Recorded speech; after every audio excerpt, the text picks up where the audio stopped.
नमस्कार दोस्तों, आप सभी का स्वागत है आपके अपने YouTube चैनल सक्सेस सेतु पर।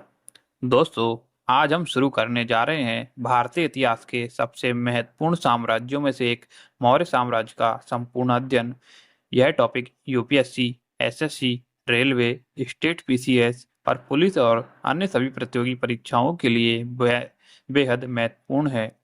आज की इस सीरीज में हम जानेंगे मौर्य साम्राज्य की स्थापना कैसे हुई, चंद्रगुप्त मौर्य कौन थे? चाणक्य ने किस प्रकार नंद वंश का अंत कराया? सेल्यूकस निकेटर के साथ क्या हुआ? मेगास्थनीज कौन था? और बिंदुसार के शासनकाल की प्रमुख घटनाएं क्या थी? तो चलिए बिना समय बर्बाद किए शुरू करते हैं। दोस्तों, मौर्य साम्राज्य की स्थापना 322 ईसा पूर्व में हुई थी। इसके संस्थापक थे सम्राट चंद्रगुप्त मौर्य। अब यहाँ एक बात ध्यान रखिए, मौर्य साम्राज्य से पहले मगध पर नंद वंश का शासन था और उसका अंतिम शासक था धनानंद। धनानंद के पास अपार धन संपत्ति थी, लेकिन जनता उससे खुश नहीं थी। उसकी कठोर नीतियों एवं अहंकार के कारण लोग उससे नाराज रहते थे। इसी समय इतिहास में प्रवेश होता है एक महान राजनीतिक, अर्थशास्त्री और कूटनीतिज्ञ का, जिसका नाम है चाणक्य। चाणक्य को तीन नामों से जाना जाता है: चाणक्य, कौटिल्य और विष्णुगुप्त। परीक्षा में अक्सर पूछा जाता है, अर्थशास्त्र के लेखक कौन है? इसका उत्तर होगा कौटिल्य अर्थात चाणक्य। दोस्तों, कहा जाता है कि धनानंद ने चाणक्य का अपमान किया था। तब चाणक्य ने प्रतिज्ञा ली थी वह नंद वंश का अंत करके ही दम लेंगे। इसके बाद उन्होंने एक योग्य युवक चंद्रगुप्त मौर्य को खोजा, उसे शिक्षा दी, युद्ध कला सिखाई और एक महान सम्राट बनने के लिए तैयार किया। चंद्रगुप्त मौर्य का शासनकाल लगभग 322 ईसा पूर्व से 298 ईसा पूर्व तक माना जाता है। उन्होंने चाणक्य की सहायता से धनानंद को हराया और मौर्य साम्राज्य की स्थापना की। दोस्तों, भारतीय इतिहास में पहली बार इतना विशाल और संगठित साम्राज्य स्थापित हुआ था। यही कारण है कि मौर्य साम्राज्य को भारत का पहला महान केंद्रीकृत साम्राज्य कहा जाता है। सेल्यूकस की मृत्यु और सेल्यूकस निकेटर, अब यहाँ एक महत्वपूर्ण घटना आती है। 323 ईसा पूर्व में सिकंदर की मृत्यु हो जाती है। उसके बाद उसका सेनापति सेल्यूकस निकेटर पूर्वी क्षेत्रों का शासक बनता है। सेल्यूकस चाहता था कि वह भारत के उन क्षेत्रों पर दोबारा अधिकार कर ले जहां पहले सिकंदर का प्रभाव था। इसी उद्देश्य से उसने 305 ईसा पूर्व में चंद्रगुप्त मौर्य पर आक्रमण किया, लेकिन दोस्तों उसे यहाँ सफलता नहीं मिली। चंद्रगुप्त मौर्य ने सेल्यूकस को पराजित कर दिया। युद्ध के बाद दोनों के बीच एक महत्वपूर्ण संधि हुई। इस संधि के अनुसार सेल्यूकस ने कांधार, काबुल, हेरात और बलूचिस्तान के कुछ क्षेत्रों को चंद्रगुप्त मौर्य को सौंप दिया। इसके बदले चंद्रगुप्त ने सेल्यूकस को 500 युद्ध हाथी दिए। इतिहासकारों के अनुसार दोनों के बीच वैवाहिक संबंध भी स्थापित हुए थे। दोस्तों, परीक्षा में यह प्रश्न कई बार पूछा जाता है कि चंद्रगुप्त ने किस यूनानी शासक को हराया था? इसका उत्तर होगा सेल्यूकस निकेटर। अब इस संधि के बाद सेल्यूकस ने अपना राजदूत मेगास्थनीज चंद्रगुप्त के दरबार में भेजा। मेगास्थनीज कई वर्षों तक पाटलिपुत्र में रहा। उसने वहां भारत के समाज, प्रशासन और संस्कृति का गहराई से अध्ययन किया था। बाद में उसने एक प्रसिद्ध पुस्तिका लिखी जिसका नाम है इंडिका। ध्यान रखिए, इंडिका के लेखक थे मेगास्थनीज। यह प्रतियोगी परीक्षाओं का अत्यंत महत्वपूर्ण प्रश्न है। मेगास्थनीज ने पाटलिपुत्र की बहुत प्रशंसा की है। उसने लिखा कि नगर विशाल दीवारों से घिरा हुआ था। नगर में अनेक द्वार, सुरक्षाएं व्यवस्था थी। उस समय पाटलिपुत्र भारत का सबसे बड़ा और समृद्ध नगर माना जाता था। आज का पटना उसी प्राचीन पाटलिपुत्र का आधुनिक रूप है। दोस्तों, अपने जीवन के अंतिम समय में चंद्रगुप्त मौर्य ने जैन धर्म अपना लिया था। वे जैन आचार्य भद्रभाव के साथ दक्षिण भारत की श्रवणबेलगोला में चले गए। वहीं उन्होंने संलेखना नामक जैन परंपरा के अनुसार अपने जीवन का अंत किया। संलेखना होता है बिना कुछ खाए पिए अपने प्राणों को समर्पण करना। यह तथ्य भी परीक्षाओं में पूछा जाता है। अब हम बात करते हैं मौर्य वंश के दूसरे महान शासक बिंदुसार के बारे में। बिंदुसार ने लगभग 298 ईसा पूर्व से 273 ईसा पूर्व तक शासन किया। उन्हें अमित्रघात भी कहा जाता था। अमित्रघात का अर्थ होता है शत्रुओं का संहार करने वाला। यूनानी लेखकों ने उन्हें अमित्रोचैट्स नाम से संबोधित किया है। बिंदुसार ने दक्षिण भारत के अधिकांश क्षेत्रों को अपने साम्राज्य में शामिल कर लिया। हालांकि चोल, चेर और पांड्य राज्यों पर उनका पूर्ण नियंत्रण स्थापित नहीं हो सका। उनके शासनकाल में विदेशी संबंध भी मजबूत हुए। सीरिया के राजा डाइमेकस नामक राजदूत को उन्होंने उनके दरबार में भेजा, जबकि मिस्र के शासक ने डायनेसिस नामक दूत भेजा। चलिए दोस्तों, जल्दी से कुछ महत्वपूर्ण प्रश्न देखते हैं। पहला प्रश्न, मौर्य साम्राज्य की स्थापना कब हुई? इसका उत्तर है 322 ईसा पूर्व। दूसरा प्रश्न है, अर्थशास्त्र के लेखक कौन थे? इसका उत्तर है कौटिल्य। तीसरा प्रश्न है, इंडिका किसने लिखी? इसका उत्तर है मेगस्थनीज। चौथा प्रश्न है, अमित्रघात किसे कहा जाता था? इसका उत्तर है बिंदुसार। दोस्तों, अशोक बिंदुसार का पुत्र था। उसकी माता का नाम सुभद्रांगी बताया जाता है, जिसे धर्मा भी कहा जाता था। बचपन से ही अशोक साहसी, बुद्धिमान एवं कुशल शासक था।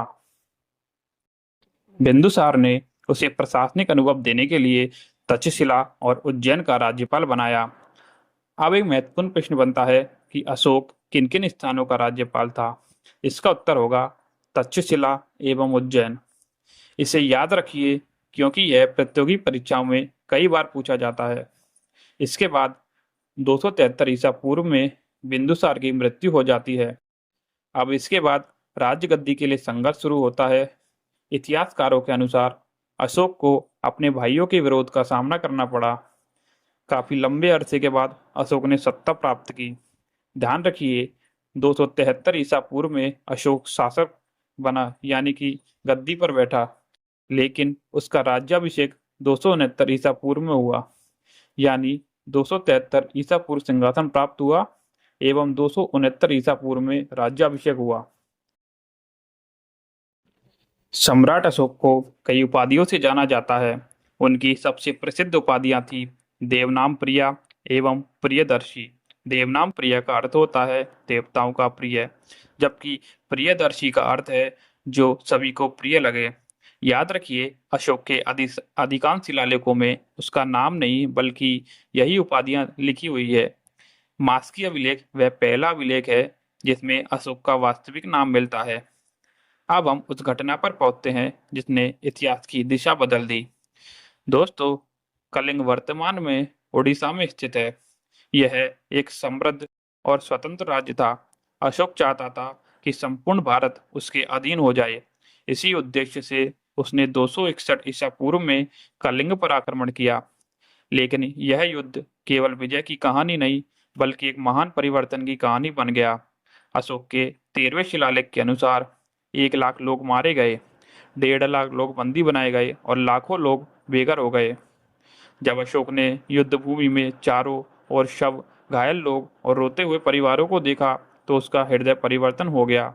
उसने महसूस किया कि युद्ध से केवल विनाश होता है। इसी घटना के बाद युद्ध की नीति छोड़कर धम्म और मानवता का मार्ग अपनाया। दोस्तों, इतिहास में शायद ही कोई ऐसा विजेता हुआ हो जिसने अपनी सबसे बड़ी विजय के बाद युद्ध का त्याग कर दिया हो।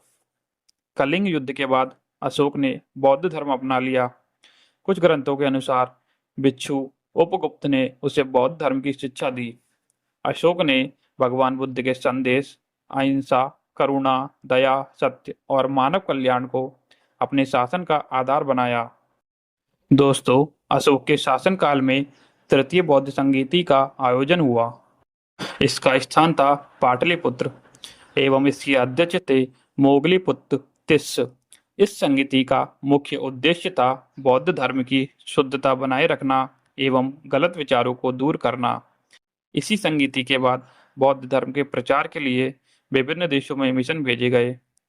याद रखिए, पहली बौद्ध संगीति हुई थी वो राजगृह में हुई थी, दूसरी हुई थी वो वैशाली में हुई थी, तीसरी हुई थी वो पाटलिपुत्र में हुई थी और चौथी हुई थी वो कश्मीर में हुई थी। अशोक ने अपने पुत्र महेंद्र और पुत्री संघमित्रा को श्रीलंका भी भेजा। वहां उन्होंने बौद्ध धर्म का व्यापक प्रचार किया। इसके अलावा बौद्ध धर्म का प्रचार नेपाल, म्यांमार, अफगानिस्तान, मध्य एशिया, सीरिया और मिस्र तक किया गया। यही कारण है कि आज बौद्ध धर्म विश्व के प्रमुख धर्मों में गिना जाता है। दोस्तों, भारत के इतिहास में पहली बार किसी शासक ने अपनी नीतियों को जनता तक पहुंचाने के लिए शिलालेखों एवं स्तंभ लेखों का प्रयोग किया। अशोक के प्रमुख अभिलेख हैं 14, प्रमुख शिलालेख हैं 7, प्रमुख स्तंभ लेख, लघु शिलालेख और लघु स्तंभ लेख।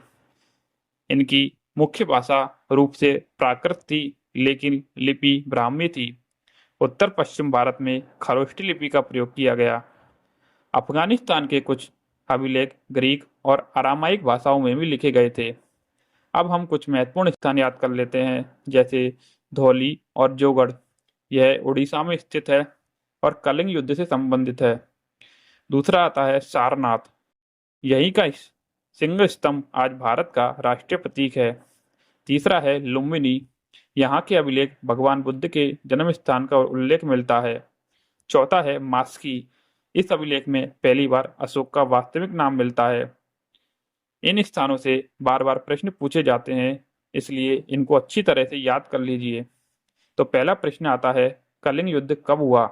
इसका उत्तर है 261 ईसा पूर्व। अगला प्रश्न है, अशोक की प्रमुख उपलब्धियां क्या थी? इसका उत्तर आप मुझे बताइए। तीसरा प्रश्न है, तृतीय बौद्ध संगीति कहाँ हुई? इसका उत्तर है पाटलिपुत्र। चौथा प्रश्न है, महेंद्र और संघमित्रा को कहाँ भेजा गया? इसका उत्तर है श्रीलंका। अगला प्रश्न है, अशोक का नाम सबसे पहले किस अभिलेख में मिलता है? इसका उत्तर है मास्की अभिलेख। दोस्तों, मौर्य काल को भारतीय कला का स्वर्ण युग भी कहा जाता है। सम्राट अशोक ने पूरे साम्राज्य में अनेक शिलालेखों एवं स्तंभों का निर्माण करवाया। इन स्तंभों की सबसे बड़ी विशेषता थी कि एक ही पत्थर से निर्मित होना एवं इन पर अत्यंत चमकदार पॉलिश की गई थी, जिसे मौर्य पॉलिश कहा जाता है। सारनाथ का सिंह स्तंभ आज भारत का राष्ट्रीय प्रतीक है। उसके नीचे लिखा गया है सत्यमेव जयते, जो कि मुंडक उपनिषद से लिया गया है। यह प्रश्न प्रतियोगी परीक्षाओं में कई बार पूछा जाता है। अशोक ने भगवान बुद्ध की स्मृति में अनेक स्तूपों का निर्माण करवाया। सबसे प्रसिद्ध स्तूप है सांची का स्तूप, बरहुत स्तूप एवं धामेक स्तूप। सांची स्तूप मध्य प्रदेश में स्थित है और यह भारत की विश्व धरोहरों में शामिल है। दोस्तों, बिहार की बराबर गुफाएं मौर्यकालीन वास्तुकला का उत्कृष्ट उदाहरण है। इन गुफाओं को आजीवक संप्रदाय के साधुओं को दान किया गया था। इनकी चमकदार पॉलिश आज भी लोगों को आश्चर्य करती है। अब हम आते हैं मौर्य साम्राज्य के पतन पर। 232 ईसा पूर्व में सम्राट अशोक की मृत्यु के बाद साम्राज्य कमजोर होने लगा। दोस्तों, मौर्य वंश का अंतिम शासक था बृहदत्त मौर्य।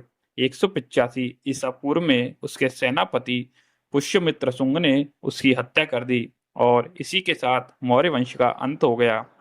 पुष्यमित्र शुंग ने 185 ईसा पूर्व में शुंग वंश की स्थापना की।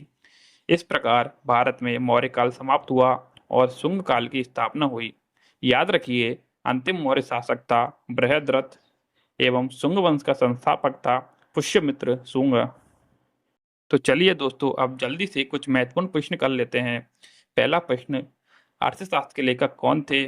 इसका उत्तर है कौटिल्य। आगे के प्रश्नों को आप स्वयं से पढ़ लीजिएगा। दोस्तों, आज हम मौर्य साम्राज्य को शुरू से लेकर अंत तक विस्तार से समझा।